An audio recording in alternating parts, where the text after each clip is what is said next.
Yo, what's up mga tol? Ang mga solidong intro lines ngayong 2024. Yan ang nakapaloob sa content natin. Pero bago yun, iniimbitahan kita na i-like ang video na to bilang suporta at mag-follow at subscribe sa ating Facebook page at YouTube channel.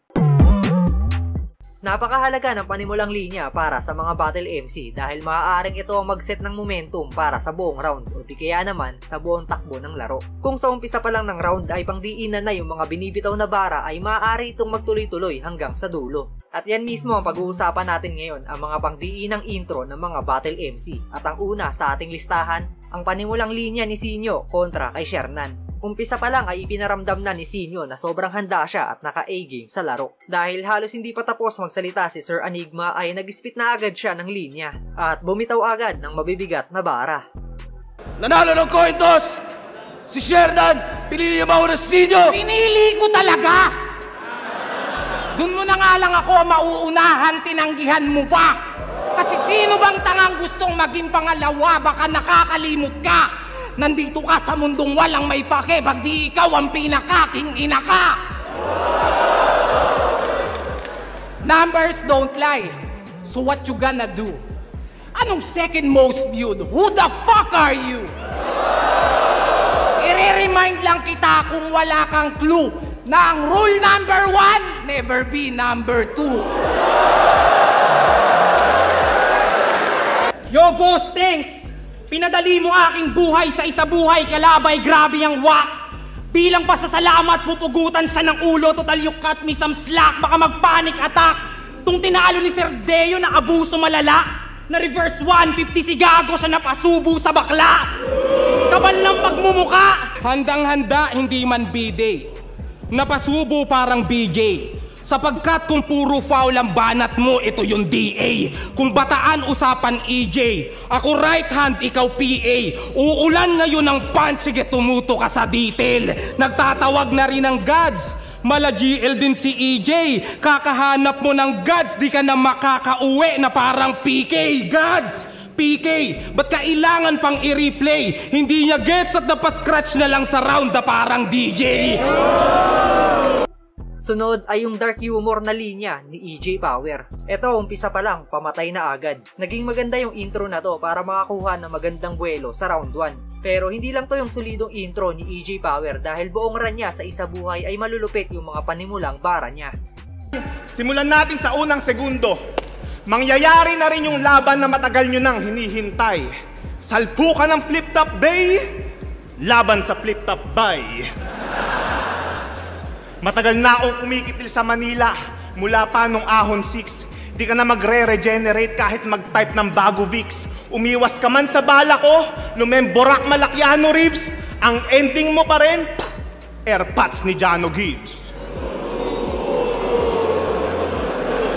Megan Ding, oh my God!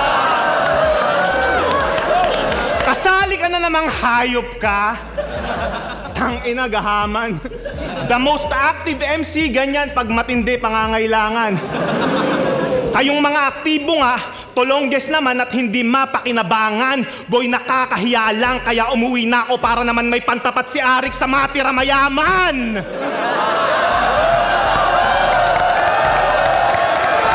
Yo! Musta tol? Ilong time no siya. Di ka na ba nagmamason? Ay, 2024 na nga pala, kaya di na ako magtataka kung si Foreman ka naman ngayon. Mason, Foreman, ganyan ako mag-construct. Kasama rin dito yung intro lines ni Ebe Ready at Carlito sa Flip Top 1 minutes. Malupit din tong dalawa na to, pero kayo ba mga tol? Tingin nyo, pwede na ba silang makapasok sa Flip Top? Game na! Game! Nagpasa ako ng demo. Pero hindi ako napili. Biglang wala raw ma-eterno sa isang henyo na pangisi. Tsak-wasak ako diretso kapag hindi ko pinag-igay pagkat ako'y sinuka ng proseso. Ito sumipsip sa haligi! Baguhan pa lang ako, hinahamon na kita, di ba? Kaya lang maarte ka. Kailangan ko pa palang magpanggap na baguhan, makalaban lang kita. Kaya nag-try out sa ulit. Kasi trip ko. Ikaw pinag-try Tryouts ka ulit! Kasi need mo! Nilagay ka sa small room para makontrol yung kulit mo, kaso lang teritoryo ko to rin! Welcome sa silid ko! Pangdiinan din yung mga intro lines ni Sorhenio sa naging run niya ngayong 2024, Isa Buhay. Nalaglag man siya sa torneo ay hindi natin may itatanggi na isa pa rin to sa mga top tier battle MC sa liga. Siya daw ay aktivista galing UP, palakpakan! Isa na namang aktivista na bading na puro reklamo at katwiran. Kung aktivista tong praning, malaki ang tsansa niyang lumisan kasi pinabangga niyo sa tangke. Kung aktivista niyong lumiban, pues pagpalis ko sa sahig ay makikita niyo yupian. Harik, bakit ganyan ka sa akin? Di ba bihasa ka sa match-upan? Di mo ba ako kaya mabigyan nung malalakas na sa rap-rapan? Porki ba ang lalaban ay si Maklang? Ganito na lang yung kabakbakan? Panis to sa kalaban niyang si Maklang kasi nga kampiyon to sa dakbakan. Pangimagas lang itong si Dudong. Isa kang madamot na chinchong. Ginan may ibsa ng aking gutom. Sa aking panlalamon na misyon. Ba't di pa sinabay yung 6 dito? Kung itong gago bitinchong. Pagsamahin na natin yung 6-0, saktong-sakto na milyon. Siyempre, pasok din dito si GL. Alam naman natin kung gaano to kahusay magsulat. Papakinggan talaga mula sa umpisa hanggang sa dulo para mas dama kapag ikinonekta na yung konsepto ng linya. Unang chapter game! Yung taon ay 2014. Nasan ka? Nasa World War. Nakikipagtalastasan to. Nasan ako? Nasa comp shop. Nanunood ng laban mo. Oh, idol ko to dati kasi yung lyrics cruel. Source ng power underground parang fossil fuel. Kaso yung baho sumingaw, kanyang evolution naging toxic at mahangin air pollution. O power pa. Nag-PM sa akin si Enigma. 1 minute daw. Kasi yung laban ko nung ahon di nag-click. Aralin ko daw yung mga papasok dito. Baka makapulot ako ng tips. Di kasi kami pumutok ng lip.